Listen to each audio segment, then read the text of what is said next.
Hey Trekkies, it's summer, and you know what that means. It's time for Creation Entertainment's Trek to Las Vegas 2025. This year, the convention has been expanded to a 5-day schedule, August 6th through the 10th at the Rio Las Vegas Hotel. Meet all your favorite Star Trek pros in one place, and hey, maybe you swing by Vic's Lounge and you see our panel. It's a great way to meet people in person and have some fun with your fellow Trekkies. If you can't make it to Star Trek Las Vegas, of course, there's also other events around the country this year. Trek to Orlando, August 23rd through 24th. There's the Trek to New Jersey, September 6th and 7th. And finally, the Trek to Chicago, November 22nd and 23rd. We're looking forward to meeting as many of you as we can this year. So make sure that you get ready to trek to Las Vegas. This is Rosie, known as Rosalita 9899. Just finished watching the first episode of Strange New Worlds. The most beautiful intro in a long time. Just so beautiful watching that. Oh, it took my breath away. It made me cry. Had to go share it with someone. Love seeing Eugene Roddenberry and Alex Kurtzman in the credits. Favorite quotes, Spock, be who you are. Pike, what's that? Spock, the captain. Other quotes, Pike, screw General Order 1. And Pike, take me to your leader, just about cracked up. When Pike talks about our new mission, Uhura, cool, was so cute. And Pike hit it, was just absolutely marvelous. I am very excited for this new clip. I'm so happy. Thank you, and I'm looking forward to more of Strange New Worlds on Paramount Plus. Open Pike.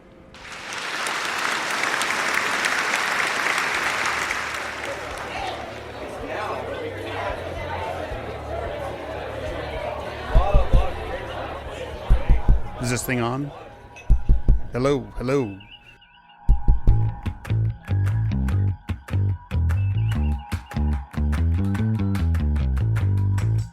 Welcome to Open Pike Night. It's been a long road, but we're finally on stage to celebrate episode 1 of Strange New Worlds.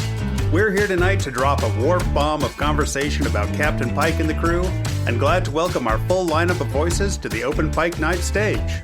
As always, we want to hear what you think about each new episode of Strange New Worlds as they drop. So after every episode, if you have something you want to share, please record a clip, 90 seconds or less, and send it to openpike@gmail.com by the following Sunday morning. You have 72 hours to send us 90 seconds and take your place on the Open Pike Night stage. If you want a reminder, go to @OpenPike on Twitter and subscribe to a weekly newsletter there. Speaking of recording on Sunday, today is Mother's Day, and to all the mothers out there, may you be as curious and inquisitive as Beverly, may you be as fearless as Loxana, may you be as clever and loving as Moogie, may your heart be as open as Cassidy, may you make your own way like Carol, may you have the patience of Amanda, may your children not be salamanders like Janeway. And for those of you who aren't parents, or have chosen not to have children, no matter how, you will always have a safe and welcoming place on the Open Pike Night stage.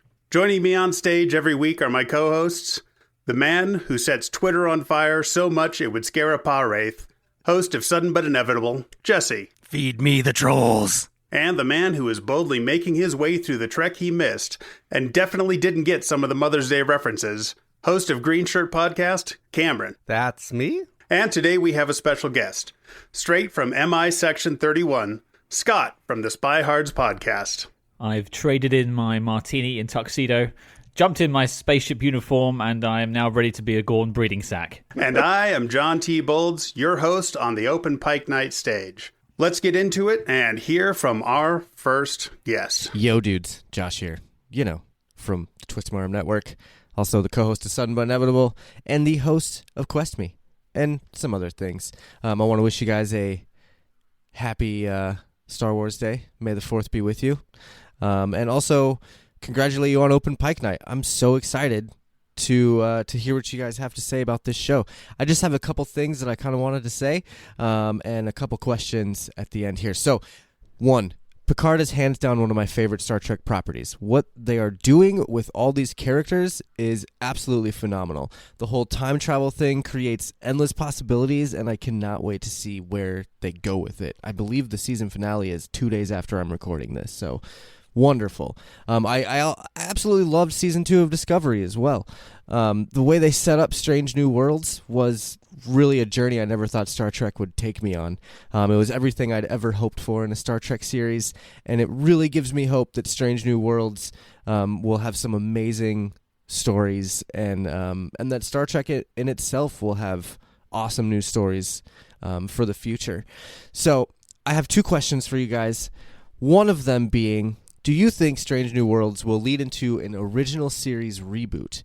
And if there is a reboot, who would you want to see play the cast? Obviously, Ethan Peck is playing Spock, and he does an amazing job. I love him as Spock, especially bearded Spock. Oh, how sexy. But who would you want to see play like Kirk or Scotty or McCoy? For my second question, what are your thoughts on a dark, gritty take on the trouble with Tribbles? You know, like Gremlins or Critters or something like that. Well, would you be okay with something like that? Anyway, keep up the good work, guys. I cannot wait to hear you discuss this series, and may the Force be with you. All right, that was our friend Josh from the Twist My Arm Network at Twist My Arm Cast, and the Quest Me podcast at Quest Me TMA, and co-host of the Sudden But Inevitable podcast. Yes, if I could just step in there, because, I mean, I feel like some of that was pointed at me, since Josh is my co-host. The Universal Translator wasn't working. He mentioned some dates I couldn't hear. I don't understand what that was all about. But let me just say, before we jump into this recasting exercise, I would like to put money on the fact that Cameron is going to say, I think Kirk should be played by Chris Pine, Spock should be played by Zachary Quinto, Uhura should be played by Zoe Saldana. And that's not a bad point, because that series was already rebooted nearly perfectly, and I'm really glad that we get to talk about that, because today is actually the anniversary of the release of Star Trek 2009, which I'm going to throw this right back at you, Josh. JJ was nicer to our franchise than he was to yours, I think. Can't detect the lie. But I would say that I don't think Strange New Worlds is leading into a reboot of the original series, partially because of, Cameron's point that was made last episode. They've already done it, and they've done it really well. But also, I don't think that's the direction that Star Trek as a whole wants to go right now. I think they're expanding from the points that they have already set themselves in their current stable of shows. And we can get further into that once Cameron's not here so that we don't spoil anything. But I would say, if there is an original series character that I'm hoping that shows up on Strange New Worlds, for example, I think it has to be McCoy. But I want it to be Carl Urban's McCoy. Screw it, man. Cross the lines. I don't care. Give me the crossovers. I want Carl Urban as McCoy in Strange New Worlds. That's where I'm at. All right, counterpoint there, Jesse. Because, yes, I agree. Carl Urban was a great McCoy. They've cast everyone so good in the J.J. Kelvin timeline ones. But for the sake of this exercise, I did think about it and who I would maybe cast if they were going to bring in McCoy for this show. What about Nick Offerman? Ooh. What about Nick Offerman? That is... I think that somehow exactly fits the vibe of Strange New Worlds, to a T. Something about that is beautiful, Cameron. I don't know what it is, but it's perfect. I don't know what it is either, but it's there. We're talking Nick Offerman from Deadwood, right? Not Nick Offerman from Parks and Rec? I mean, he is from All Things, right? He's full frontal nude in the first episode of Deadwood, so. Excuse me, guys. I think you need to go watch. Okay, but think about this. That gives you the perfect opportunity to put Megan Mullally in your Star Trek as one of McCoy's exes, right? I'll also say that, Josh, I don't think they should reboot the original series because the Kelvin Timeline movies are fine, but you did get me interested with a dark timeline Tribble episode. Oh, man. That was some bait right there. Absolutely. Scott, what do you think about recasting or rebooting TOS? I I think it's a terrible idea, I think we've had a really good show called The Original Series. I think that kind of still stands up a lot of the time, that maybe we should go watch instead. And in terms of having people jump on over, that's absolutely fine. Although when I did think about this question earlier, I didn't think it in terms of cast. I thought in terms of like random characters that appeared on TOS. And then I got fixated with the idea of Kelsey Grammer reprising his role of Abraham Lincoln from 30 Rock on Strange New Worlds. So that's what I want to see. I want Kelsey Grammer coming back to the Star Trek universe as Abraham Lincoln floating in space. They could call that episode something like The Lincoln Project. And I think that would be a great title for that episode, don't you? On that note, I'm going to switch to the second question. I would love a dark, gritty, like the most gory Star Trek episode ever. Have it be fighting the Tribbles. And yeah, that as soon as he said critters, I was like, oh man. I was traumatized by some of the critters scenes when I was a little kid watching those movies way too young. So yeah, it would be fun, especially if for the next 3 seasons after that, there are people still dealing with the scars of that battle. I would be okay with it. Wolf 513. 359. Exactly. I had it for so long. I would be super cool with that. I just want them to bring back Edward Larkin because I think H. John Benjamin should be in as much Star Trek as possible. That's just me. I was just thinking towards the Tribble idea. I'm not sure I'd want it to be from the point of view of the Tribbles taking over the Enterprise, but I would like to see just why the Klingons hated them so much and the actual effect that they have on an ecosystem of a planet. And actually, and you can actually make it not so much a hokey story, like a horror thing. You can actually make it more like an ecological story about, overproduction of meat and things like that. That's an interesting story right there. Yeah, it is. And it fits well with the values of Trek, I think. They're all absolutely vegans. Sort of the insidious creeping. Yeah, like, oh, these guys are so cute. This thing, like, everybody enjoys this. Everybody enjoys this. And hey, there's a lot of these things all of a sudden, and people can't move around, and people can't get food. Yeah. There you like go, that Josh. take. We took your fun sci-fi idea and turned it into sort of a somber, grown-up, meditation on something not fun. Welcome to Star Trek. You're welcome. Yeah. All right. We got a couple people up next on stage. Let's hear from them. Hi, everybody. This is Sirius again. Thank you so much for having me back. So I'm seeing the opening titles. Like, I'm actually watching them right now. And oh my gosh, this ship is so pretty. This is the Enterprise like we've never seen her before. This is an aircraft carrier. This is a fully functional ship. I love their angles. I love this music. I have watched this opening title screen, like, I don't know, like 6 times already, and it never gets old. It looks so beautiful. I mean, it might not be that ceramic plating that we used to see, but it looks like such a functional ship. It's so pretty. I'm getting chill. Actually, I've had chills like multiple times throughout watching this, and every single time, it's just so pretty. The visuals are amazing. Their use of 3-dimensional space, the Enterprise moving across the screen is so pretty. I love the way that they've made this. I'm looking so forward to it's just a couple of days. It's just a couple of days. We are almost here. I'm getting chills again. This is so pretty. I can't wait for this. Thank you so much, guys, for having me back. I love this. I'll see you around next time. Hey, Open Pike, it's Abby Summer from First Flight, the Enterprise Rewatch podcast, and I have to tell you, I was absolutely blown away by Strange New Worlds. I'm already loving the feel, the characters, the costuming, the music, the sets. This has a wonderful modern take and a TOS feel, and I'm super pumped to see where it goes this season and beyond, because I was really, really flying high when this one was done. But can we talk for a second about the amazing opening credits sequence? Because the music just reduces you to nostalgia, tearing up, and the visuals are beyond. So I'd love to hear some of your thoughts on what you think about being able to see that in the front of every episode, and if you think they're going to change it a little bit every season like they have with other modern Trek shows. So hope you guys are having a great time enjoying this show like I am, and I will talk to you soon. All right, that was Sirius at Sirius Creator on Twitter. And they just released a beautiful animatic on YouTube, and we will be linking to that in the show notes for you to go watch about Captain Pike. And Abby from First Flight, an Enterprise Rewatch podcast, at Abby Summer on Twitter.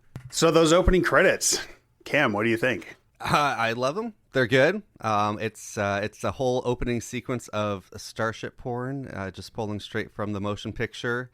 I love that we almost got that in the episode when Pike sees the Enterprise on Space Dock. I was like, oh, are we ready? Are we getting into a 4-minute long shot? No, not really, but just enough to evoke that. I mean, the only thing that can make those opening credits better is putting in a someone's parody of Whole New World over those images. That would be brilliant. That would be pretty great to see if someone were to do that. There should be a link to that somewhere. There should somewhere. be. Yeah. We'll figure it out. Scott, what do you think?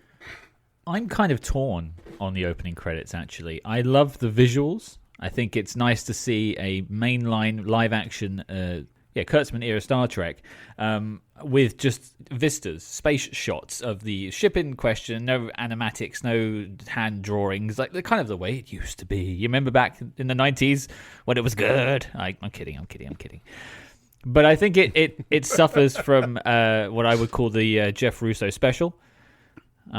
Where the music's just a bit. I can't really remember the tune apart from the bits where it riffs off of the original series, which is not his music. I would not disagree on the. I don't know what the word is for it. It's like a indistinct nature or something of the theme. Like there's nothing where I'm like, oh, that's the strange. Those are the Strange New Worlds notes, right? But to that point. I personally watched this intro like 3 or 4 times and then put a Whole New World over it and wrote parody lyrics to it. So I actually haven't heard the theme song more than probably, 10 times because I listened to it on the day they released it. I've seen the episode 3 times now, but I just don't have the number of repetitions with this that I have had with other themes. And I think that might be part of it. But for me, I was feeling personally as like a huge Trek fanboy, right? I was feeling underwhelmed with the theme until we get that first shot of the full Enterprise. I think it's in front of a planet, and I went, okay, here's the theme. Like this is the recognizable part. But there is something to be said for like a heavy leaning on the old theme. I personally really like that. I wish there was more theremin. I wish that we got that a little bit more throughout the theme. And I think the first time we heard it on a teaser trailer right at the end, and it was just a couple notes, in my head, I went, I think that's all the theremin we're going to get. But I was a little bummed by that. So that is fair. Now, visually, I think it's beautiful. And we have to talk about how it seems to be paying homage to every other Trek intro, right? Like, these shots look like they are lifted directly from the other intros from the series, and then just the Enterprise was put into their place. Some of them are original, but there are definitely shots where you're like, oh, that's the same shot as TNG. For example, the shot at the end where it's, coming over the saucer section and then it goes down the back of the ship. The only difference being the ship is centered in this shot. The shot real far out of the Enterprise coming out of the pink and blue clouds, that kind of looks like the Discovery intro, and it also sort of looks like the Prodigy intro a little bit too. And I think the other Prodigy intro moment we got was like that heat buildup on the front of the saucer section right before they accelerate quickly. They do that in Prodigy to great effect, I might add. And there are definitely some Cerritos shots in there. It's just that this is the flagship, so we can't have it like being attacked by an energy-sucking slug or, accidentally bouncing off of an asteroid sort of a thing. But to Cameron's point from, I think, the last episode, it really does feel as though they went, what is the best part of every Star Trek? Let's put that in this show. And that'll be our mandate. And it'll be fine. In my opinion, I think it was a good idea. I could see where you would look at that approach and go, that's highly commercial. But I think anymore. All approaches that we're getting on modern television are highly commercial, personally. Yeah. So, Well, I mean, to that point, like I feel getting into the episode itself that they pulled a Force Awakens with this. yes. And we'll get more into that later, I think. But like, yeah, I definitely felt they were like, let's palette cleanse. Let's just go. Let's straight up copy the original, but then add our fresh new paint layer of paint on it.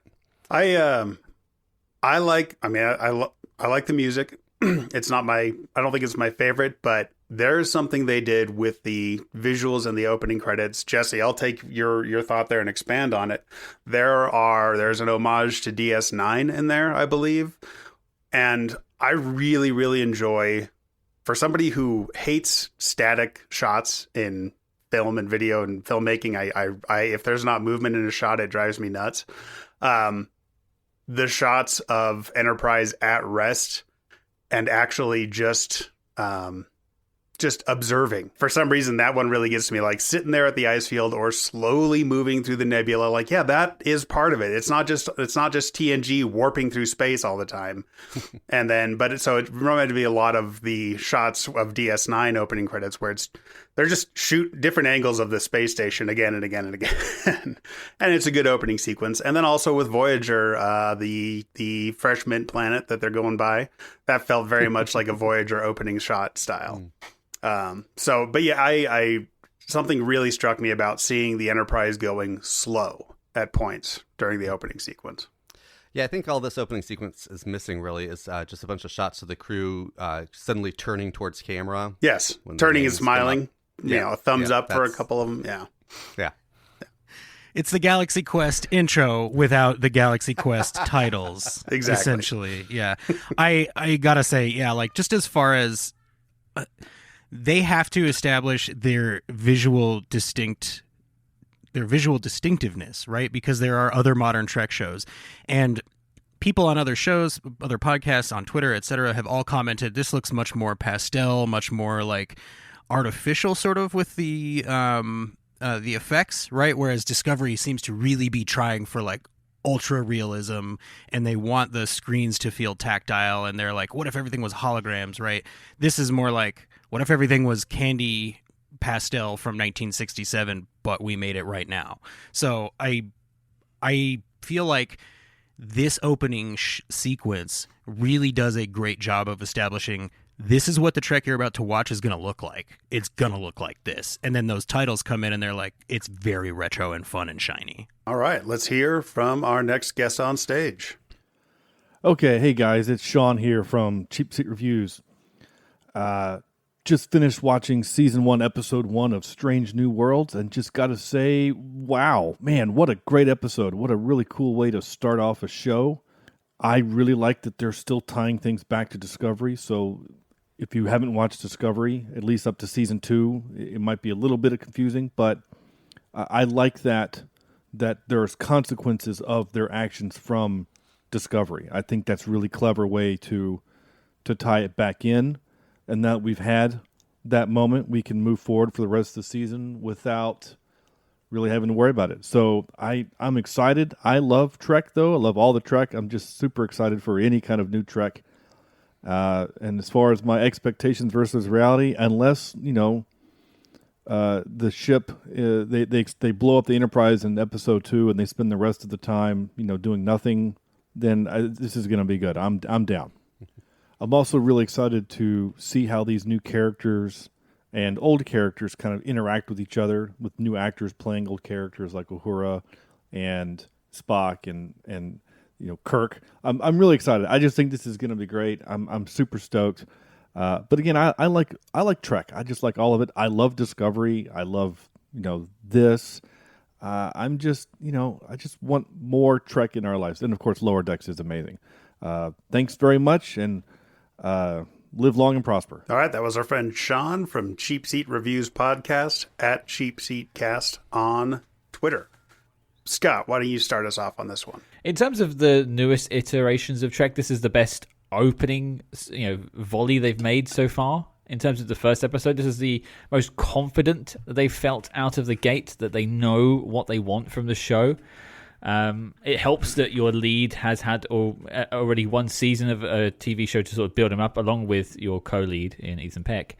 And in terms of it sort of leaning on Discovery, it does, but really sort of sweeps it away very quickly. It is sort of, I think we mentioned earlier, sort of a palate cleanse in a way. It's like, this is Strange New Worlds. Don't worry about the rest. This is our little fun adventure. And I think they needed to do that for certain people in the world who wanted to have that separation. But I think I'll go back to what I said. This is a very confident first episode. Yeah, I think that's a great... I wrote that adjective down a couple times. It really knows what it wants to be. And yeah, I mean, it feels like the show Discovery wanted to be to me. I like Discovery. I'm 2 seasons in, and it still feels like it's trying to figure out what the elevator pitch of that show is. But here, right away, I'm like, oh, I know what we're doing. I was surprised by how much of a warm blanket, like, just copying a TOS episode felt like to me. Like, those were the episodes I hate in TOS too. Like, oh, we're going to find a society that looks just like 20th century America, and there's going to be a political statement. And but I loved it here. It felt warm and comforting. And I think the reason I liked it here is because they're still doing such a great job with the characters. They're updating the show and modernizing it and letting like the character arcs grow through these allegory episodes, so you get a little bit of both, and that works really well for me. Well, and they also took the very intelligent, in my opinion, step of actually telling the first part of this First Contact story from the point of view of the people on the planet, right? We're going down their hallway, we're dealing with their alarms, there's people going, dude, there's a spaceship, what do we do? Like, that was a smart move, because Star Trek has always been about, and will continue to always be about, attempting to understand other people's perspectives, right? We need to celebrate our differences, not be afraid of them or use them to draw lines. So for this show to come out of the gates not only going, we're super retro, but we're also at the core very Trek, I think was huge, personally. And I think that for me, to your point about Discovery, Cameron, if I'm not mistaken, I think seasons 3 and 4 are the first 2 seasons to have the same showrunner in concurrent seasons. So I know not to be like, leave it alone, right? Reasons. But like, right, yeah. There's a lot of, and you well respect, there are a ton of reasons a thing comes out how it does. But sure. I think that I can't disagree that this show has got to be the most confident first step in a new Trek series. I agree, absolutely. Very confident opening, a little overconfident in places. The amount of homework you had to do before watching Picard was a lot more than the amount of homework you had to do before watching this. You can start watching Strange New Worlds without watching Discovery. It helps to watch Discovery. Picard, you had to know what happened with the Kelvin universe. You had to know how that got there, which was only told in graphic novel form. There's a lot of stuff going into Picard that if you didn't know, it definitely, you're like, what happened? How did we get here 30 years later? Using Pike as the audience surrogate and introducing us to characters through him, even though he's supposed to know them all, I felt was a little clunky, but it's a pilot, so I'll forgive it. Like, it's the first episode of a show. It's not a pilot. It is a premiere. It's a premiere. Pilot. A true. Pilot is a distinctively different thing. This is true. This is a premiere, and it still had to do the heavy lifting of a pilot, though. Yes, I agree. And so using the captain as a surrogate works, since it's obviously the story overall is still about him. But it's like, well, you know all these people. They know the ship. They know each other, which at points throughout the episode got a little muddled, along with the audio quality of their speaking got a little muddled. But I certainly am looking forward to the rest of this. I would love to point to something to say, see, it has to have Discovery with it. But I honestly think if you don't watch any of Discovery, I think you could still really like this episode and probably this whole show. Like, they do just enough to let you go, oh, a thing happened. So if you see this and go, I want to know more, then you can go watch Discovery. But I think you can totally come into this cold. And I think we should be trying to convince people to come into this series cold, because it is so pretty and everyone is so good looking that we might create new Star Trek fans just by going, hey, watch this show. I have so many new crushes right now, guys. Yeah. Mine are just repeating crushes. I could look at Anson Mount all day, especially on a horse with a beard. For goodness sake, sir, Right? you can only be Yeah. so sexy on my screen. Tone it down. I've got 55 inches of a screen, Okay. and good lord, I need more. I thought that was going somewhere else. Well, that was boldly going somewhere. That scene is the grayest scene ever in Star Trek, right? It's Pike in winter dusk on a horse, and it's amazing. It's like the whole screen is salt and pepper. I'm just glad that we've redeemed horses in the eyes of Star Trek, because last time we saw it, it was Bill Shatner's corpse on top of one. Oh. I didn't need to see him jumping over a chasm twice. Sorry, Bill. I love you. And now we've got Anson Mount, full cowboy. Yeah. Oof. But I mean, just to say, to like the concept of it being a pilot and it not being a pilot, which I agree it's not. But what the first episode needs to do is set the table and say the mission statement. And it set the table. You know the characters, some more than others, and some are more of a mystery box, and that's the thing, and that's a problem maybe. But it said, we're going to boldly go, we're going to explore strange new worlds. That's it. That's all it needs to say. Sign me up. I am very curious where Pike was riding on that horse when he was galloping through snow, which is a suicidal thing to do, galloping through snow. But it's like, where are you going? Are you checking the power outlet of your windmill? Because that's all I see out there. Anyway, let's hear from our next guest. Hey guys, this is Megan from the Tribbles and Transporters podcast. Unfortunately, Aaron and Sarah were unable to join in today, but we didn't want to miss out on this opportunity. Between the time of us sharing our review of the Strange New Worlds teaser trailer and now, I actually took the time to watch all 4 seasons of Discovery and loved season 2. Because of that, I was greatly looking forward to the series premiere of Strange New Worlds, and it did not disappoint. I loved every minute of this episode. I thought they did a great job of weaving in what happened in season 2 of Discovery into this, so that those who haven't actually watched Discovery aren't entirely in the dark. I also love the way that they're changing the storytelling format for this show. I thought Anson Mount was brilliant as Captain Christopher Pike. Ethan Peck is fantastic as Spock, and Rebecca Romaine is incredible as number 1. The rest of the cast portraying these other legacy characters and the new characters were great in their respective roles as well. And for those who listen to our podcast, you know that Deep Space Nine is my favorite show. And as much as I love Deep Space Nine, this has the complete potential to not only become my new favorite Star Trek show, but also have my favorite Star Trek captain of the entire franchise.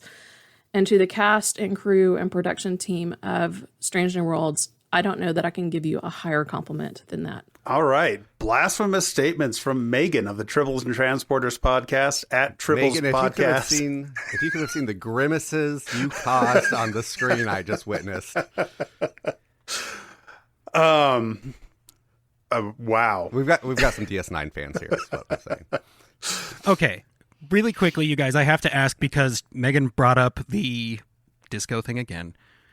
If it's classified, why the hell are they naming the shuttle Stamets? That was really quick. It was really quick. I get it, and I respect it, and it's like, yes, pay respect to Stamets, but all it takes is one person going, "Hey, why is that shuttle called Stamets?" Before you have to go oh shit, now we gotta They explain. just told everyone they died, right? No, they just keep going. It's classified. They're not erasing them from history. It's classified. They're just saying the ship. He was a top line scientist in his field. That's why he was on the Discovery. So that's it's no surprise that they named a shuttlecraft after him. But they didn't name a ship after him, just a shuttle. So he's not big cheese. He's small cheese. And in the theme of the episode, it is classified, Jesse. But Discovery had to be sent into the future to save humanity. Yeah. By the end of this episode, Discovery Season 2 is the worst kept secret in Starfleet. Absolutely. Everybody, it does not take much for them to declassify it. Half of our main crew was there, so... Yeah, I guess that's what I was starting to question. Wait, who on this crew was on that mission? And how dehumanizing is it to those 2 scientists in the elevator when they're like, she's not cleared for this, but we're just going to ignore the 2 people here who are standing still as statues, that whole scene.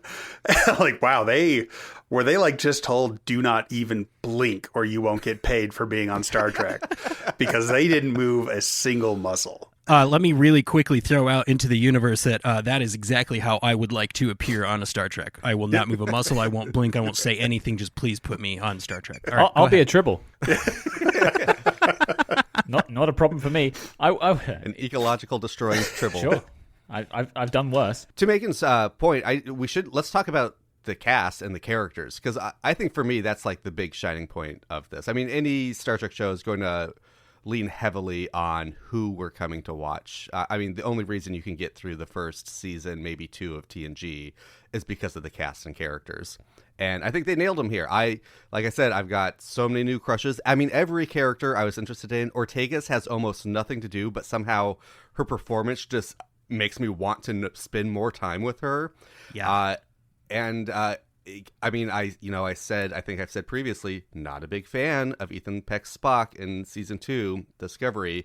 And so I was coming in here ready to just hate on him. Guys, I think he's winning me over. I mean, he had some of the best jokes in the whole episode. The no pants thing alone makes this episode top tier for me. The kissing, the being asked to not kiss in the restaurant was amazing. Yeah, I'm on board with him now. I think he's doing just as good a job as Zachary Quinto. I mean, yeah, it doesn't feel exactly like Leonard Nimoy Spock. Nothing is, but I'm down for this character. And so yeah, I think everyone's great. What do you guys think of the cast and crew? I love Anson Mount. I love Ethan Peck. I've met them both. I've spoken with them both a couple of times now. And the thing with Anson Mount is he wouldn't have come back and done this unless he believed in the project. I every time I've spoken with him, I've felt nothing but reverence for what came before, which was what filled me full of hope when they announced this show. And he's delivered on that front. Ethan Peck is fine. It's hard to be Leonard Nimoy because the man is a legend. And I think everyone's trying their best. Zach Quinto trying their best. All those kids that played him in all of the shows in Star Trek and the movies, they were all trying their best. A lot of Spocks. A lot of Spocks. Big ones. I think it's 10 or 11 ones. Spocks now. Yeah. Yeah. I wished this episode, this isn't a gripe, I liked what this episode did. I do wish we had more time with Rebecca Romaine in this episode. She feels like the one of the, if this is going to be a triumvirate, if they're going for that angle, she feels like the character I know nothing about. She turned up and ate a habanero burger or something like that in Discovery and then was in the final episode and that was it. She did the short trek, which I haven't seen, but I don't know. I wish I knew more about her. To Cameron's point, the way that I articulated that thing about Ortegas, Cameron, was, why is Ortegas so amazing? So genuine. Ortegas in 10 shots is relatable and inspiring. She really has almost nothing to do in this episode. And still, I was like, okay, I'm in love. I'm so ready for this. Like, she has some kind of careful confidence, which is not something I'm super familiar with. My confidence is much more brazen and, what's the word for it? Uncaring, I guess. And I think that she has more of a relatability to her where you're like, yes, everybody knows what it's like to be in charge of a thing at work. And then, of course, something goes wrong the moment you're in charge of that thing. I really love that. I think Chapel was a huge surprise for me. I was like, okay, this nurse character is going to be a nurse character, whatever. And then her entire exchange with the crew and just kind of snarking it up with La'an, I was like, oh, I'm in love with Chapel too. Oh no, I'm in love with everybody. And I do agree that I wish we had gotten more Una, but what we did get of Una was amazing. She was full on like nobody knows in that prison when they went in to get her. Like, look at the slouch on Una when she is in that prison. She is full on given up. She's like, I'm not getting out of this prison. I am just going to sit here and sing the blues. I was disappointed we didn't get to see all the main cast characters or see a whole lot of them, but that's a lot of characters to cram into. Yeah, like Hemmer and Mbega got some moments, but not nearly as much as Chapel did if you're looking at the medical staff.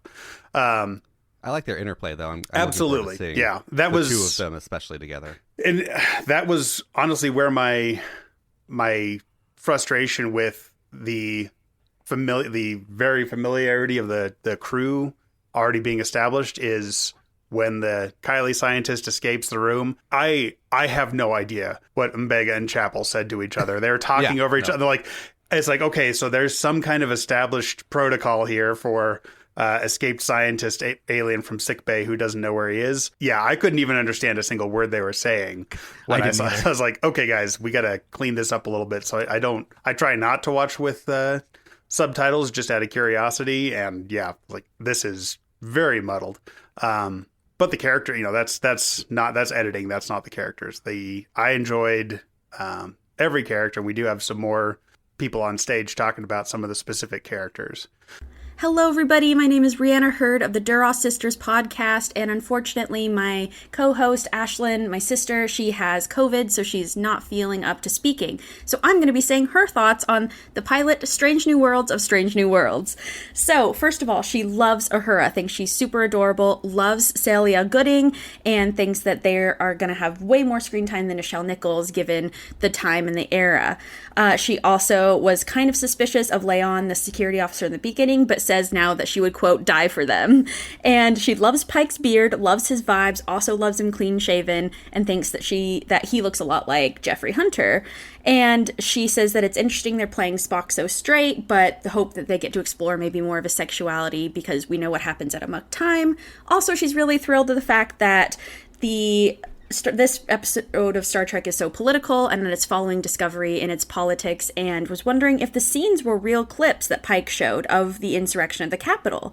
And my thoughts is I'm just very excited about all the characterizations. I love Nurse Chapel. I love Minbega. I love Ortegas. I think all of these characters are so well written. They're really fun. They're versatile. I also am really interested in T'Pring and Spock's storyline, but I agree. I think there should be a little bit more queer coding there, or maybe explore Spock's sexuality some more. Overall, I just think it was an extremely successful pilot, and I can't wait to see more. Thank you so much. All right, that was Rhianna from the Duras Sisters podcast, at Duras Sisters Pod on Twitter, and we hope Ashlyn is feeling better. So there was a good new character and a good old character we got to spend a lot of time with on this episode. What do you guys think? I am in love with Uhura. I think she's great. I think she feels a lot. I think she did better than Zoe Saldana. And I mean, not the acting per se, but it's just what they're doing with the character. Because in the reboot, I think they kind of just made Uhura a different character and gave her some of the traits. But here, this feels so much like classic Uhura, but they're making her more interesting by giving her that rookie cadet eagerness. She feels a lot like Geordi season 1 of TNG, where she's just so excited to be here, and I love that. That's the character because we would be excited to be there. So of course we're just going to glom onto her immediately. I think she's great. I can't wait to see what happens with the rest of the show. La'an is interesting. She is so... This episode definitely... It bumps against being on the nose a lot. And I think there's a few times where it's a little too on the nose, and there's times when it gets away with it. La'an is very much an on the nose replacement for Tasha. It's so clear what they're doing with her. At the same time, Data was a very on the nose replacement for Spock, so that's not necessarily a knock. It's just what they're going to end up doing with her, and I think it could be very interesting. I'm down to check it out. Okay, this is probably my first major criticism of the episode, and that is not the show's fault. It's mainly a fault with a lot of movies and TV nowadays, and it's something that I would call the Marvelification, although I'm not the first person to ever say that. And everyone needs to quip all the time to be funny. You know, let's set a course, warp 2, hit it, cool. No. Uhura would not say cool to the captain on the ship, on the bridge, while she's on duty. If she's off duty, she might say cool. She'll sing a song. She'll do all kinds of things. But there's some quips in this episode. Chapel is also very quippy, as I believe even Spock is from time to time. But anyway, I just think I have a history in uniform services, I suppose, and I just don't think I would ever say cool in front of my XO while I'm on duty. That's just you've never had an XO like Captain Christopher Pike. I can attest to that. I can attest to that. Now, speaking of, how many times as a captain do you get to tell your boss no before they're like, okay, you have to stop saying no, I'm ordering you to do this? Because April shows up and he's like, hey, go save this person, and Pike's like, no, and he's like, seriously, go save this person, and Pike's like, no, and he's like, okay, but your job is to... He's like, no, he's like, okay, it's an order. I don't think that probably happens in the uniform services a ton either, but I don't know. I have no experience. I think it is meant to illustrate, look, this guy inspires trust. And I think Uhura's moment is sort of a Tilly moment, right? She's in a similar space as Tilly, where it's like, you are a cadet and you're on the flagship. A normal person would be overwhelmed by the moment every once in a while, and I think that's why they let that stuff bleed through, because they want to... New Star Trek is about feelings as much as it is about stars and treks, right? So I think that's part of what lets you know that this is still that era of... We're still in this era of Star Trek. Now, there were some comments made on that call. I have to say, more like to swing. Am I right? Gentlemen, wow. Like, that whole scene at the restaurant was super hot. The scene at Spock and T'Pring's place was super hot. Like, the incredible metal outfit that she was wearing was really cool. Like, Vulcan lingerie is very... Yeah, good stuff. I can dig that. Very logical. I was liking it. And I just, okay, so to touch on some of the characters, right? I really liked that we did have some kind of history between Pike and most of these people, right? So like when he meets Mbenga, you're like, oh, Mbenga looks like he could remove this captain from command by force, not just by command, right? We finally got that like equals chief medical officer and captain relationship that we've always had with, McCoy and Kirk, or Crusher and Picard, that sort of a thing. We're getting that dynamic again here, but they seem to be maybe old war buddies, essentially. Now, the thing for me about the Uhura performance is that they don't give them much to do in this episode, but what they do get to do is really fun, right? We see Uhura be very adaptive. As soon as they get there, Uhura starts going through the records of this planet. And then it's kind of convenient that she just happens to know about their equivalent to baseball or whatever it is by the time she runs into the guy. But that's what her job would be as a translator, is to find common ground and to look through cultural records and go, okay, this is sort of the same. I can use this as an analogy, right? And then with the assistance of the universal translator, of course, everything is much more smooth. I feel like they learned a lot of lessons from TNG, like where we need one line of dialogue to explain a thing, they put one line of dialogue, right? Like, okay, well, why didn't Una's ship notice the bomb? Oh, well, our scanners are better than theirs. Oh, okay, cool. Fixed. That was easy. Had you left that out, it would be like, why didn't Una notice that this was a bomb, right? So I really feel like, and I can't disagree about the Marvelification and the quippiness, but I would say it actually goes back even a little bit further to a little show called Firefly, and that is partially what made space exploration quippy and cool and, fast and snappy. And a lot of people that loved that show and worked on that show have now become the people making Marvel shows, right? So it makes a lot of good sense. And we have to remember, this is episodic. We need a fully contained story in 40 minutes. It's got to be quicker than an episode of Discovery or Picard or a serialized show. So I'm not here to say, look, nothing's wrong with this show. I am here to say there are so many considerations to take into account. And with all those things, I am firmly in the camp of, dude, they knocked this out of the park. I will say, I wish I had gotten some Hemmer in this, but I'm okay with not getting a full story for every character in the first episode, personally. They did a good job with like one-lines to explain things, but then there were moments, TNG is full of technobabble explaining how they solve some problem, and here, and I mean, meaningless, senseless technobabble that means nothing. But so here it looks like they just skip that and now people magically do something. Oh, well, I can't teleport a serum straight into someone's body. Well, you got 30 seconds to do it, and then he does it. And it's like, I think there's a lot of problems with the action and suspense in this episode. I think that's something with TV nowadays, is it happens with the Marvel shows, the Star Wars shows. They look so good, you forget you're watching something made on a TV budget and timeline until you don't. Right. Until there's like an action scene or like a suspense scene. But even from the writing, like I love the bit about the guy running through the ship at first, but then it just really led nowhere, and I didn't feel it was like edited well. Disagree. Together, it led to a meet cute between Chahura, which is the official ship name, if I'm not mistaken. It was, and second point, it was a weirdly blocked scene, but that was Chahura. Fair enough. A lot of little cute moments. I don't know if they built up to anything. The T'Pring scene, the hot Vulcan scene, absolutely. The second time I watched it with my wife, she went, "Damn, Spock!" But the first time I was watching this was with my son, and he turns to me and goes, "Why do people kiss, Dad?" And I was like, "Is Spock of all people and things what's going to lead me to the talk?" Wow.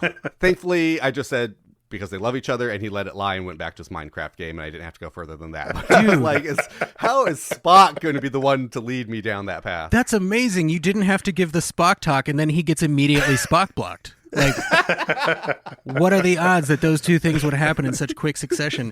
Really quickly, I forgot to mention my point about La'an, and I promise I will let everybody else talk after this. I'm sorry. She adopts prey posture way too easily. I do not trust her. The amount that I love her and trust her after this first episode terrifies me and makes me mistrust her. I think that it would be too easy to go, no, but she's a different kind of con. She's a good con, and there's all this, or a sing or whatever, right? But I still don't trust her. She almost has the scene where she goes, "Let's put up our shields."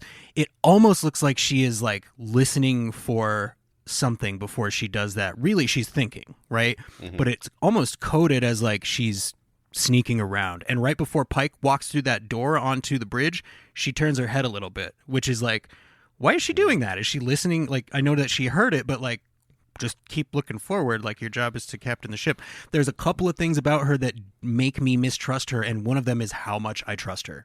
And I think with the, like you said, on the nose cam, I didn't realize that this first episode would be a Pike and La'an focused episode, but it certainly was a Pike and La'an focused episode. I was like, of all the characters I would have picked to be the secondary focus character, it wasn't going to be La'an. I thought they handled his issues better than her issues. It felt very melodramatic with a lot of her pauses and issues, and the genetic manipulation thing, the sedation thing, things like that. It's like, but again, first episode out the door, I can where there's going to be little bumps here and there, but I know they could have made that a little bit smoother. Same thing with the chase through the ship and chasing the scientists. I was like, why did we have to do that? Jesse, I hope you're keeping a tally of all the characters who, as they have sex on the show, since there's a lot of focus on sex and sexuality in the Trek community out there, especially focused around Strange New World. So we've seen two of the characters, getting it on so far. If I may, John, I'm really glad that you brought that up, because I ran a poll last night with about 12 hours to go until this very recording. I ran a poll on our Twitter at OpenPike and said, was Spock's engagement made to be broken? And the first option was clearly, and the second option was to nope. And it looks like after 49 votes, 59% of you think that Spock's engagement was definitely made just to be broken. So we will see. I will say to that point, Spock seemed quite intrigued by his new subordinate at the end of this first episode. And I did vote in that poll, and I definitely think it was made to be broken. Oh yeah, likewise.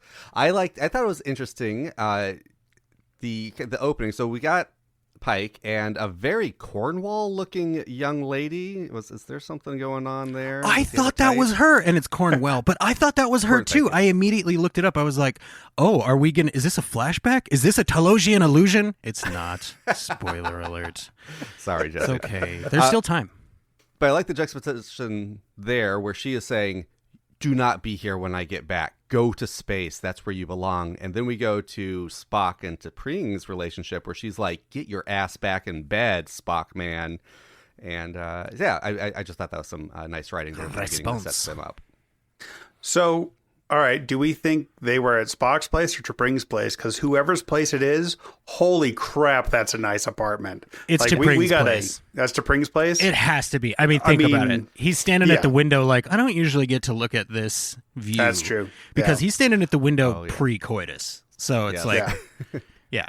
I don't know about that because he has a communicator dock. Ooh. That fits a Starfleet communicator. Now, in theory, most Federation planets probably have... this is all made up, obviously, right? Like, all of it is made up. But it would appear that even Spike's cabin has a communicator dock, so maybe they're pretty USB styled. Yeah. Guys, how logical is it to just light 100 candles in a room as opposed to turning on a light? Is that logical? It depends on your definition of the word logic. And I will point out, one of Spock's most profound quotes, Cameron, is, "Logic is the beginning of wisdom, not the end." And candles are the end of it. Yes. Candles come in the middle. I learned about that trope once, and now every movie that has a candle has 100 candles, and I see it every time. I would now. like to just put the Meatloaf song, "I Would Do Anything for Love," over every scene that has candles in it in any piece of media ever, but that's just me. All right, and then, sorry, going back, just sticking with the coitus between these two men. Back to the coitus, come on. I mean, how it was a missed opportunity that Pike did not make his pancakes look like deltas, right? Okay, to that point, and then we should probably go to our next contributor. I think there is an upcoming three-way Be Quiet Cameron mind meld between Pike, Spock, and a certain Kirk. And that will be the reason that when Kirk in the future goes into the Nexus and pictures Paradise, he pictures exactly Pike's cabin and all of the things that Pike does. I think that's going to happen, you guys. All right, Yeah. I'll be quiet now. And let's hear from a couple more of our guests on stage. Robert from Science Fiction Remnant here. And I would have to say this is one of the hardest recordings that I had to do because I had to give you my opinions in 90 seconds. And this show, it has a lot. So I'm going to try to limit this to the ones that I found most impressive to me. I am a fan of the original series. And this show was actually playing with my emotions, starting with the score. When it was giving me the original soundtrack within the new soundtrack. And the aesthetics, how it's actually giving me the whole aesthetics within the new aesthetics as well. We get to see Kirk's brother in it. We get to see how the Prime Directive was basically formed. Oh my God, this show is amazing. We get to see how Captain Pike ends up in the original timeline in a wheelchair, where he actually speaks through a computer. I mean, this is an amazing show. And I just totally love how they actually are, giving the new fans something to look for and basically fan service for the old fans like me that love the original show, where they actually are giving you little tidbits and maintaining most of the stuff to canon. So yes, this show is amazing. Hi, this is Peter, and here are my initial reactions to the show's first episode. Overall, I thought it was a great start to the series, which combines episodic stories with serialized character arcs. The story of the Enterprise crew meeting aliens who were at war with each other reminded me of classic Trek stories such as TOS's A Taste of Armageddon. The way Pike encouraged the two sides to talk to each other by sharing Earth's history and fate was a Star Trek-type solution.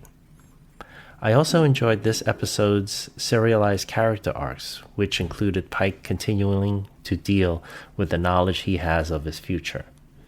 This type of traumatic event does not get resolved in a short period of time, so I like that they are giving this issue the attention it deserves.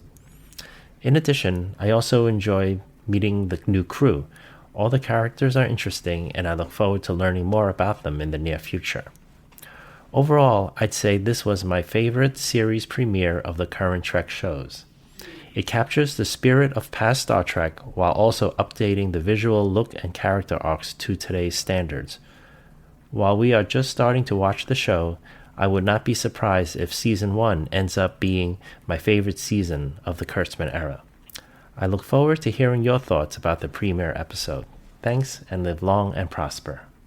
All right, that was Robert from Science Fiction Remnant, at Sci-Fi Remnant on Twitter, hashtag This Is Sci-Fi, and Peter, at Peter Trek 1 on Twitter, co-host of Trek Book Club on Twitter.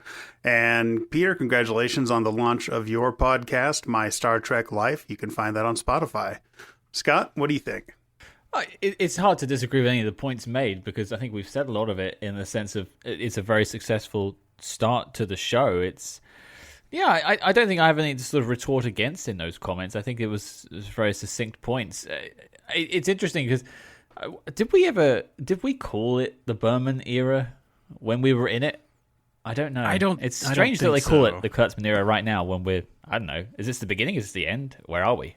Well, and That's this a good is more Akiva Goldsman in particular, I think, than it is Kurtzman. So, I mean, I just call it the current era of Trek. I would argue it's the golden era of Trek. We have 6 or 7 TV shows on. We have more coming. Like that, really quickly to that point, how about that new Star Trek wide Star Trek universe logo at the start of this episode with the Enterprise sweeping around in the bad shape? Oh, I know that it's a late to the party version of the Marvel and the Star Wars intros, right?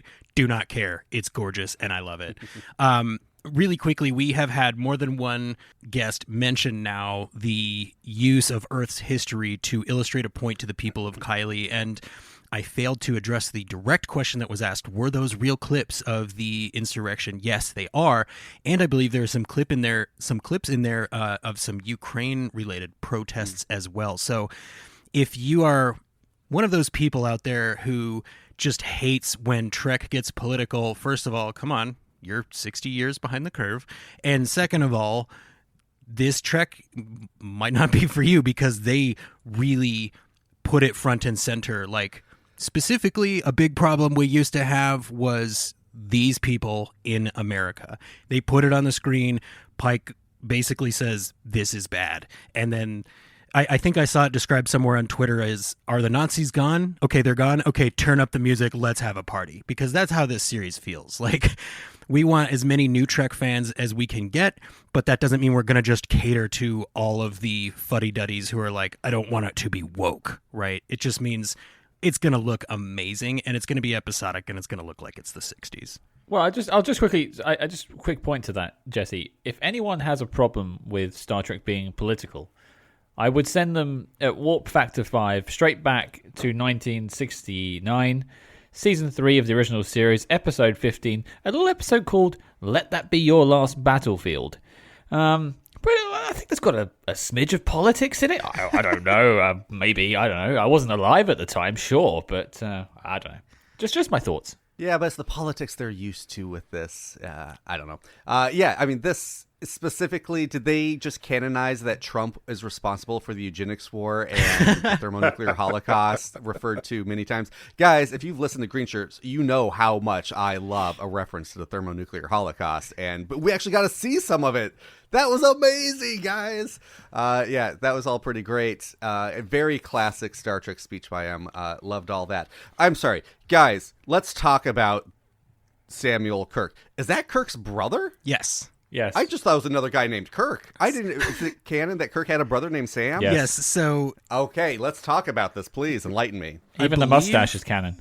Yes, I believe the mustache is kind of the only thing that is canon. So, when was this? If I am not mistaken, so I am not ultra well versed in the original series, as you know. Scott, maybe you can pull up the episode for me, but I believe the first and only other appearance of Samuel Kirk was played by William Shatner.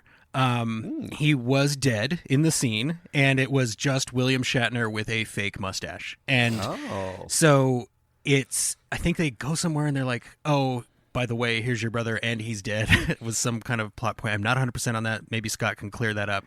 But it was a great, like, semi-meta callback, right? They've got a Kirk you don't expect. He's got a mustache you don't expect. And man, is he about to teach Spock about mustache rides? I'm sorry. Go ahead, Scott. Season 1, Episode 9 of the original series, What Are Little Girls Made Of?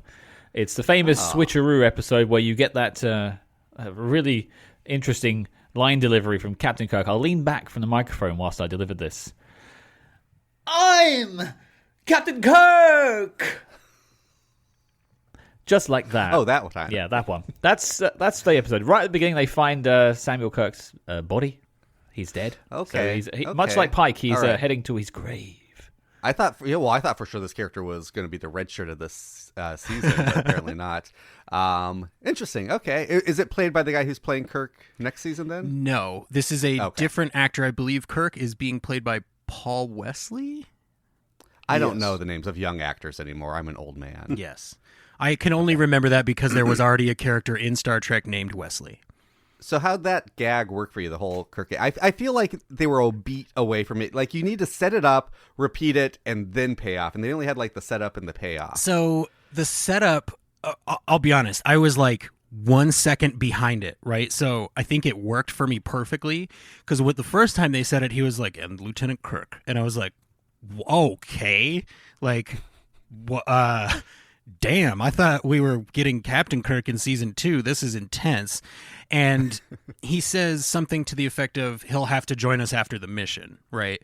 So then once they were back on the starbase, I was like, oh shit, Kirk is coming. Like, this is when he said Kirk would get here. There must be and then he goes, oh, and by the way, Kirk's on his way up. And I just started like small hyperventilation, and then as soon as he came through the door, I was like, yes, this is great. I don't know who that is. I had to look it up. I didn't know the whole Samuel Kirk thing off the top of my head. I had to go find out, like, because I figure if there's a character named Kirk in Star Trek, they probably didn't invent that character.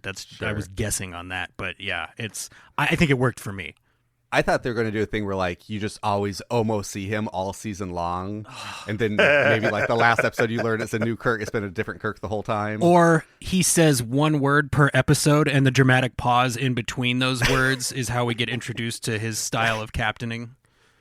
Or just, like, he says the break is between each episode. So he starts a sentence at the end of an episode and then finishes it at the beginning of the next one. Have you ever noticed development there and get the swear words in that way? It's part of my illusion. So Prime Directive, I think someone else mentioned that too.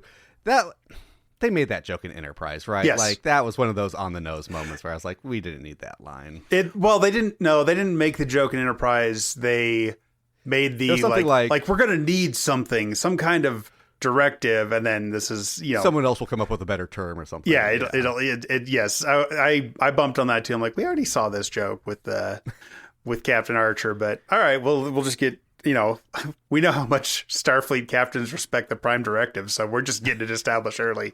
They don't. Right. Really quickly, to bounce off of that, there have been some people on l'internet saying, why were there only 3 people on the ship that Una was in charge of? I think maybe it is because Vulcans invented first contact, and were there not only 3 of them on that first ship? And so, do not fix what is not broken. I think that might be an instance of that, because I did think it was weird there were only 3 people on the, again, USS Archer. And I'll be honest, you guys, I do not like 1 nacelle starships. I also do not like 3 nacelle starships, and I also do not like 4 nacelle starships. I'm sort of a purist. Give me 2 nacelles or get out of my face. What are you talking about? The USS Kelvin was gorgeous. I don't like 1 nacelle starships, I think, was the most important takeaway from that. I'm surprised how few memes I've seen so far of all the people in the ready room at the beginning of the episode looking as the image reveals itself, and all of them just making comments like, oh god, 1 nacelle, what the hell is that? Okay, like, hold on. Give me the screen caps, John. I'm firing that up. I'll get you those. And then one last thing from me before I, again, shut up. You guys, this is going to be difficult. One of our commenters made note of the music that was used. I think it was Robert. And also, yes. Peter totally neglected to mention that he was at the world premiere of Strange New Worlds at the Paley Center in New York. That was like, he's being very humble, so I will just out him as having been there. But the music that was used, I feel like there was one scene where the music was directly from Star Trek 09, and that was the scene where they're sort of arguing about what to do next after they knock out a bunch of the guards, or maybe it's part of the scene where they're knocking out all the guards.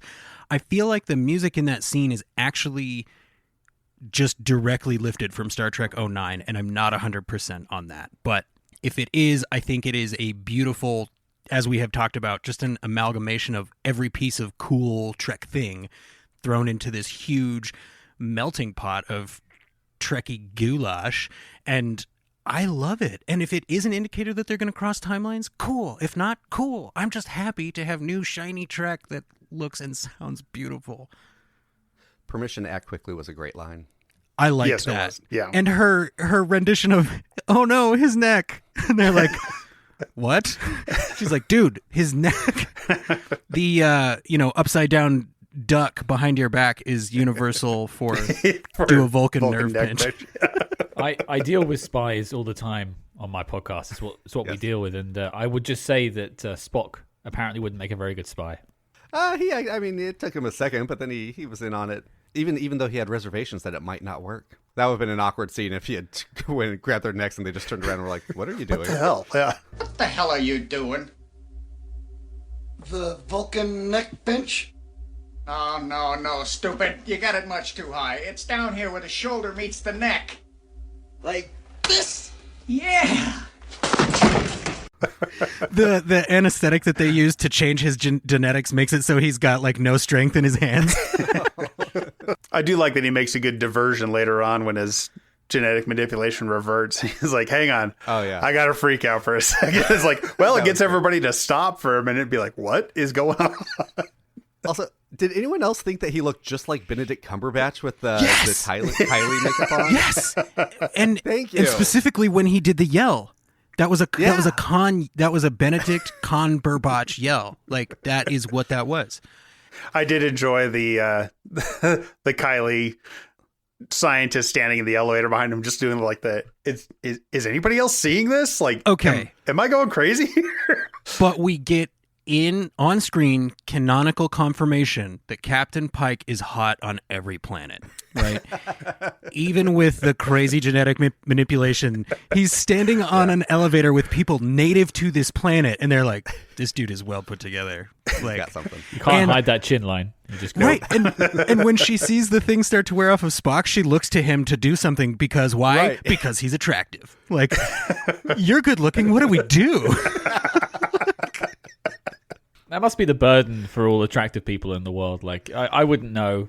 I'm certainly not. But if anything, like, F's up, you just look to them and they have to then lead. Poor people. I feel sorry for them. That's right. Speaking of Anson, like, does anyone else... Is it just me? Is he a shapeshifter? Like, it seems like, depending on the angle and his expression, he looks like very different people from shot to shot. Yeah. He's got that. Okay, he's got that De Niro. He can lose 50 pounds, gain 50 pounds, and like look very different. But it seems like he can, shapeshift. It's like same person, totally different looks, no matter what way you're looking at him. Really long sideburns for some reason. Those sideburns were distractingly long to me. Also, I don't think that he would have an open fire going in his cabin on the Enterprise. One, because open fire on any spaceship is insane. Two, he has seen what happens to him. He should have a fear of fire. I mean, he should be full on Phil Hartman, Frankenstein, fire bad. It is a holographic fire, obviously. I know it's a holographic fire. God. All right, let's hear from our next guest on stage. Hey, Open Pike Night. So I was a little under the weather this week, but I got to watch the premiere of Strange New Worlds multiple times. So that was awesome. It was an amazing premiere. I love this show so far. The characters are so well drawn and grounded. The special effects, of course, are amazing, but even the attention to detail, like that tricorder looks like a TOS tricorder. The characters, the humor, the banter, the compelling story that was contained in one episode. Imagine that. How refreshing. So happy Star Trek's doing that again. This really is going to be a gateway for new Star Trek fans, I think. But I'm sure tons of people are calling it about that. So I'm going to offer this, which I'm sure nobody else is going to pick up on, nor should they, because it's probably particular to me. But let's talk about the Prime Directive for 1 second, or what would be known as the Prime Directive, which Pike really struggled with in this episode. So when I was watching that, I, of course, thought of my favorite TNG character who struggled with the Prime Directive, Dr. Beverly Crusher. And then I started thinking about that little breakfast scene in the beginning and how Beverly and Picard used to have breakfast all the time. And like, maybe it might be nice if Beverly's time-traveling son just might bring her back in time to maybe meet Captain Pike and have an encounter. So yeah, that's my silly thought for the week. See you next time. All right, that was our friend Michelle at OnTheRock81 on Twitter. And who is always on brand. I love it, Michelle. Absolutely. Please bring Beverly into every episode of Strange New Worlds. Find a way. I think one point that was very interesting there was just how it looks as a show, the visual aesthetic of the show, and also just the sort of space graphics. I think it's something that is missing from Picard because that's not really the show it's about. It's not really a space show. It's very earthbound. And Discovery has got better at it, but didn't really have a lot of that in the beginning, at least for me. I think this gets it on point. You like to have those establishing shots of the Enterprise just to get a feel of the weight of the ship and the size and the scale. And I think this episode is a great start for that. I mean, even just that opening scene, like we talked about, just the credits to this show is enough to get us back on board, right? And to get us re-energized, so to speak, for this crew and this ship that we know so well. And I think we would be remiss talking about the show if we didn't include the Enterprise as one of our favorite characters. Other minor, like I thought they did a lot of the minor characters. Kyle, I'm down for Kyle making reappearances. I liked him. I don't think she was ever named, but the ops lady, I think she had some good moments. And everybody else in that scene does get a name. So it was a little odd. I thought she was going to die. Ops. I love I love Spike's weird, like awkward, dark speech at the beginning. One, I just thought that was like fun character stuff for him, and I thought they like hit it just subtly enough. And then I thought the reactions were just subtly enough, where like everyone, including her, were just like, "That was weird." Producer John, did you pull my clip? Oh, you mean this clip? Only if you could promise me you'll never die. You know I can't promise that. If you did that, I would make love to you right now.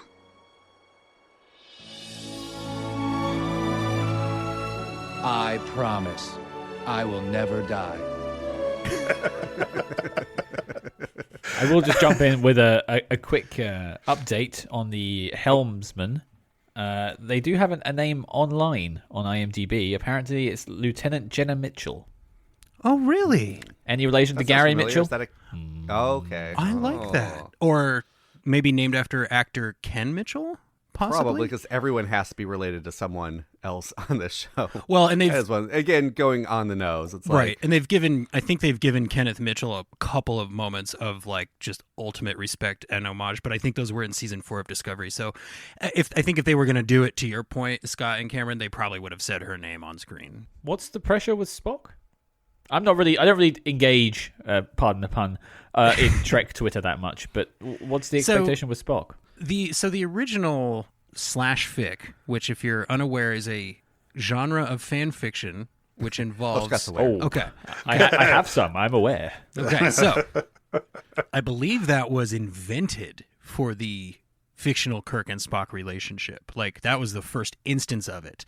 And so a lot of people, when this series was announced, were going, "Oh, we're finally going to get bisexual Spock," because a lot of people read the original series as coded gay or coded bisexual, right?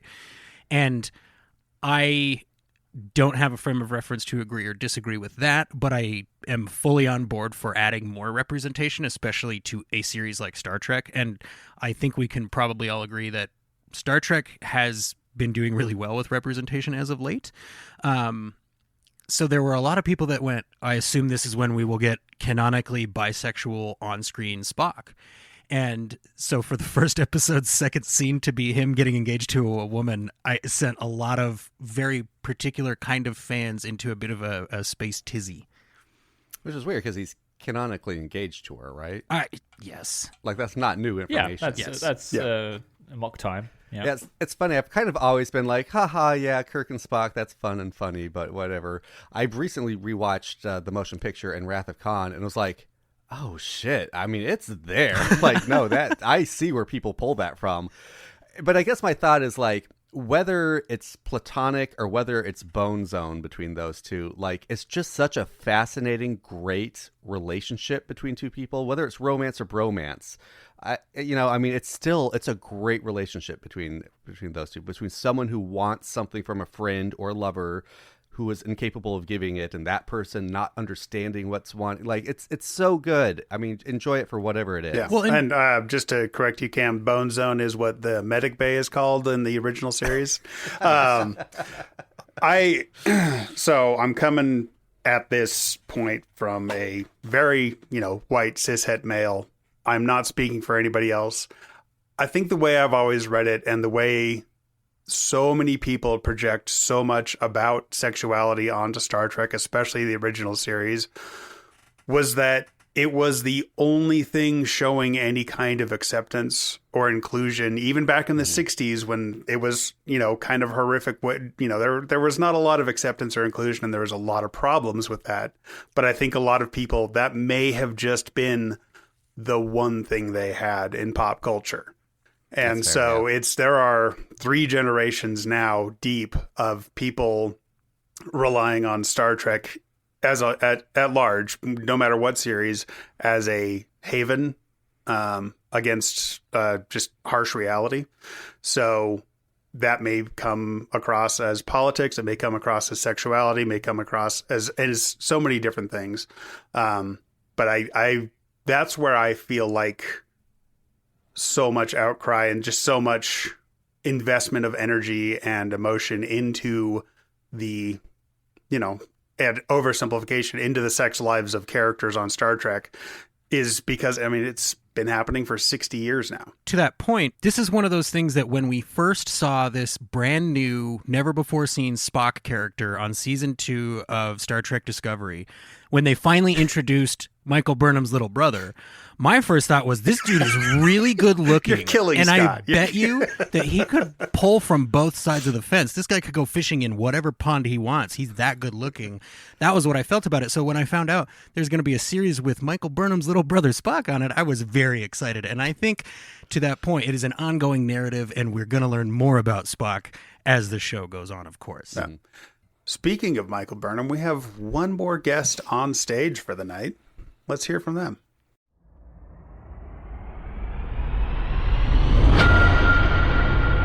What's up, guys? This is Zoe from the Backlick Cinema podcast. So, first, I want to commend you on having such a great name for your podcast, Open Pike Night. That is absolutely brilliant.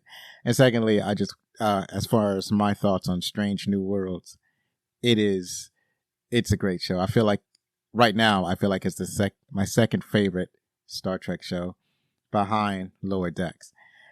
This is the show that I thought that Discovery was supposed to be, as the Discovery design language is so alien that it doesn't feel like it's connected to Star Trek, the original series.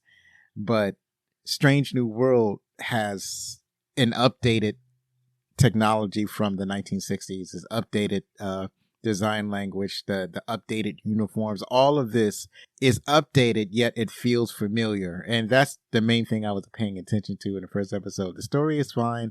It's great. And I really appreciate the episodic nature.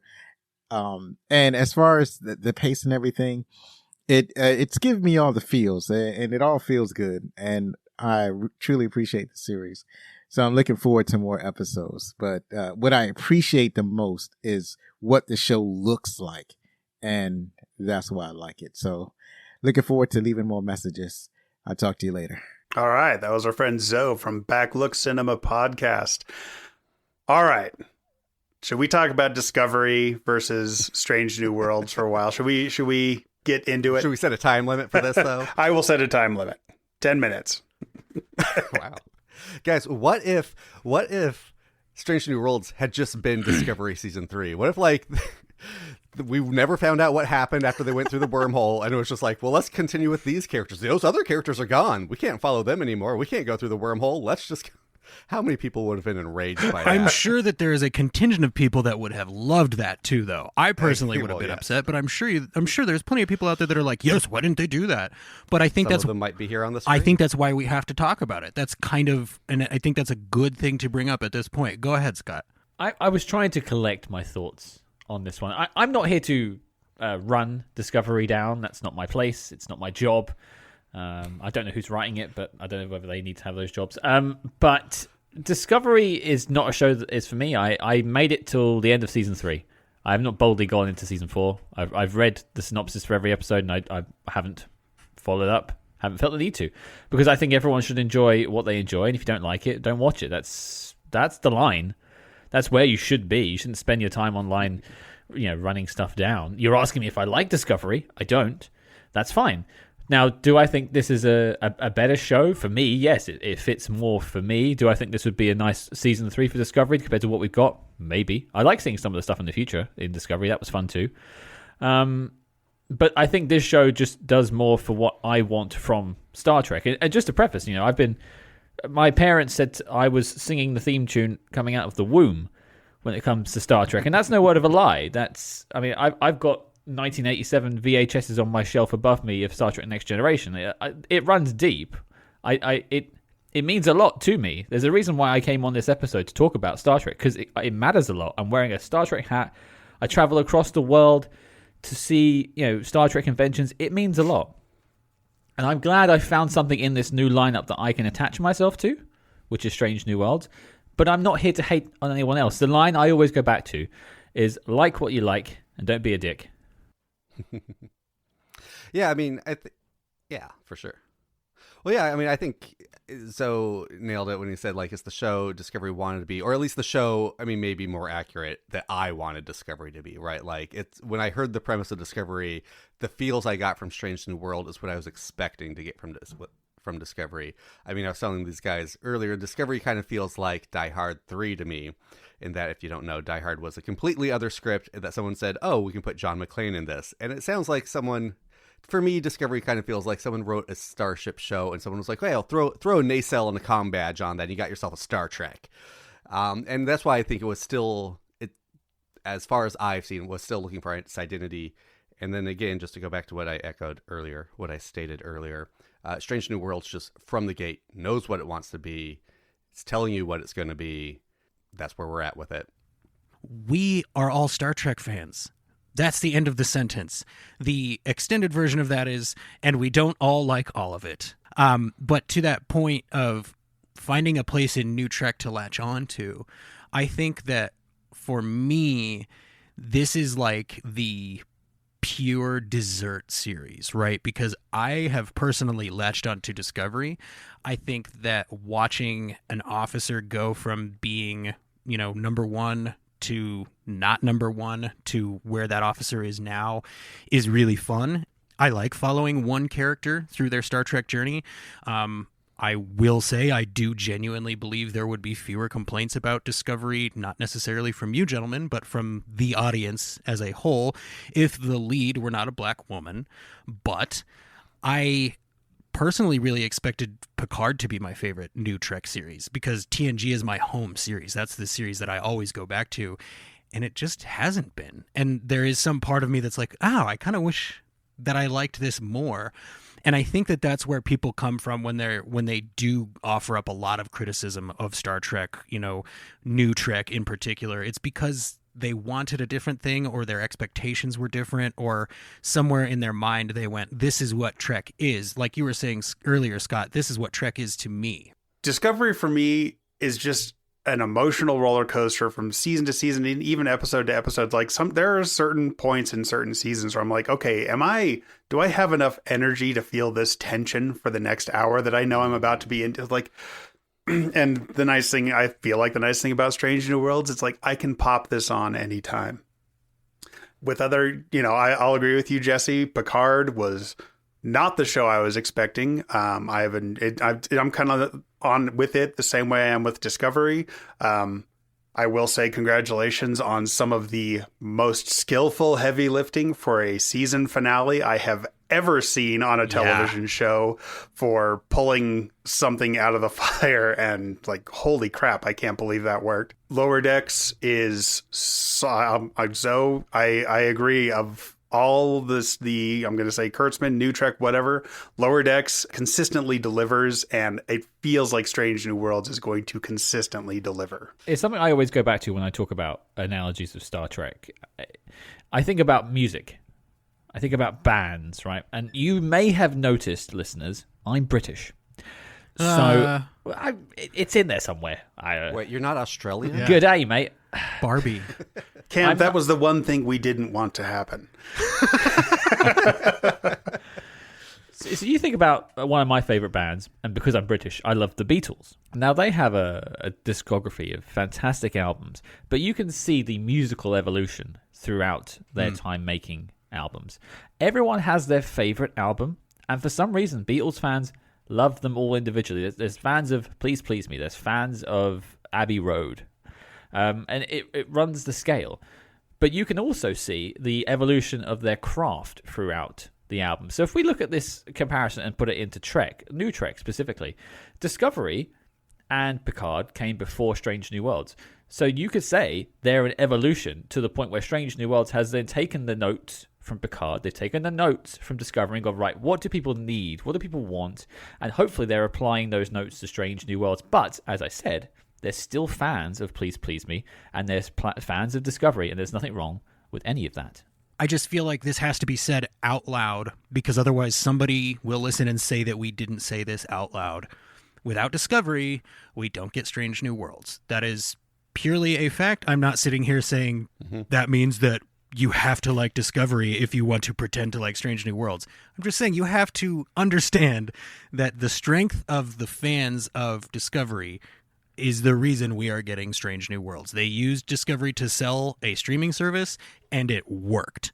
So bringing it back to Strange New Worlds and it being kind of a reboot, and what to expect. I mean, what do you guys think the rest of the season is going to look like? Because I was watching this, and we've talked about how it is almost like a remake of a very specific type of episode from the original series, right? I think we can all agree with that. Yep. Which made me think of the X-Files reboot, which was, I think that first one was 6 episodes long, and each one was very specifically a type of X-Files episode. And I'm wondering if that's what we're going to get with Strange New Worlds. Are we going to get the political episode, and then the Klingon episode, and then the time travel episode, and then the comedy episode, and then the like holodeck / costume episode? Is that what we're going to get, or is it going to be its own thing? What do we think? Okay, well, we're definitely getting a holodeck / costume episode. The magic of science with the vines and the fencing, and I don't know what the setup is for that, but it's something, right? We are definitely literally getting the sitcom idea that we had on the last episode where Spock triple books his dates. I am not joking. There is an episode titled Spock Amok in this season, you guys. What else could it be? I am not. This is 100% true. I'm not joking. The real question is, Cameron, take your headphones off. When do we, well, it's kind of a spoiler. It's for TNG. Okay, I'll take it. But I think he knows this episode is coming. But when do we get Pike alone on the Enterprise taking it back from a group of bad guys one by one? Oh, yes. yes. Yeah. I'm so excited. What am I missing? I know. I love this. Cameron can't hear Everyone's anything we're talking smiling and about, but nodding. we're like freaking out on camera. This is great. All right, Cameron, you're good. Sorry, man. I couldn't help myself. I don't I'll want come to back and spoil listen to this TNG episode for after you. I finish. Yeah, I was going to say, Yeah. there's nothing to stop him from just listening to it. So when are we going to get the... I don't want the Mirror Universe. Please don't take me back to the Mirror Universe. I never want to hear that thing again. But You know I they're would going like back. to see... please don't. Anyway, I would like to see something else, though. Like imposters in their bodies or something like that. They're possessed by a demon. Yeah. You know, Yeah, we just had a couple of those from TNG season 5 and on Green Shirt, and those were like some of the best episodes in a while. Yeah. Or just full Freaky Friday, just crew Yes. crew to crew. Yeah. Transporter malfunction. Yep. Yeah. Why not? Thank you for joining us tonight at the Open Pike Night stage. We would love to hear what you think as each episode comes out. Scott, where can people hear more from you and find you? Well, for spies, we're exceedingly easy to find. That's what I like to say. Wherever you can find this podcast, you can find Spy Hards, SPYHARDS, and the same goes for social media. If you like a weekly discussion on a different spy movie every week, come and check us out. And we have spoken to some Trek connections in the past. We've interviewed Nicholas Meyer. We've interviewed Dan Mindell, who was a cinematographer for the J.J. Abrams Star Trek films. So there's some Trek connections in there if you dig deep. Jesse, what do people need to do to get on the Open Pike Night stage? Well, the easiest way to get on the Open Pike Night stage, of course, is to just send your audio clip of 90 seconds or under to openpike@gmail.com, or you can follow me on Twitter as the show @OpenPike. I will do polls, I do snarky little tweets with pictures in them, and I pull some of the best jokes from those threads and bring them here to the show. So if there's something that you feel like needs to be said on the show and you don't want to record your voice, just tweet me @OpenPike and say, hey, put this on the show. Chances are I will do that. And if you are out there listening in podcast land and you think to yourself, I'd love to help this Open Pike Night show, I would love to help them. The name is great. Thank you, Zoe, by the way. We're very proud of it. The best thing you can do is tell your Trekkie friends to listen. just be like, hey, go download the show and listen to it and let me know what you think. After that, sure, if you're still feeling generous, go leave us a rating and review on your favorite podcast app. But of course, just like Spock, for us, your ears are enough. And where else can people find you? You can find me on the hit award-winning podcast Sudden But Inevitable, where we talk about single-season television shows and I bring people through them who have never seen them before. Just search for Sudden But Inevitable on your favorite podcasting app, or you can follow me on my other Twitter account at Sudden But, 1T there. Currently, we are making our way through the series Death Note. My two guests are anime resistant. They have seen anime before, but it's not their favorite medium. It's not a genre, it's a medium. So I am bringing them through Death Note. We have just gotten to, I think, episodes 7 and 8 by the time you'll be hearing this. So go check out Sudden But Inevitable. And Cam, where can people find you? At GreenShirt87 will find us on Twitter, where we're most active on social medias. But Green Shirt, a newbie's trek to the next generation, can be found on all your favorite podcatchers, and we are just a few episodes away from having Agent Scott and Cam on to discuss the perfect mate we will be discussing in a few weeks. Great episode. Lovely golden eye connection there, Famke Janssen. Love it. No Love kidding. It. Wow. And another X-Men connection. And of course, the easiest way to get a weekly free reminder to send in all of your thoughts and your funniest jokes regarding the most recent episode of Strange New Worlds, go to my Twitter page at OpenPike. Just click subscribe at that button right there at the top, and you will get a free email in your inbox every week telling you, hey, here's what happened in the episode, collect your thoughts and jokes, and send them back to us. It's the easiest way to be reminded, and it kind of takes all of the effort out of your hands and puts it into the hands of an email. So that's pretty cool. Thank you, everybody, for joining us on stage for the first Strange New Worlds episode of Open Pike Night. Be sure to clean up after yourselves on the way out. We have free Tribble bouquets for you to take home to your mom for Mother's Day. You can go anywhere you want, but you can't stay here.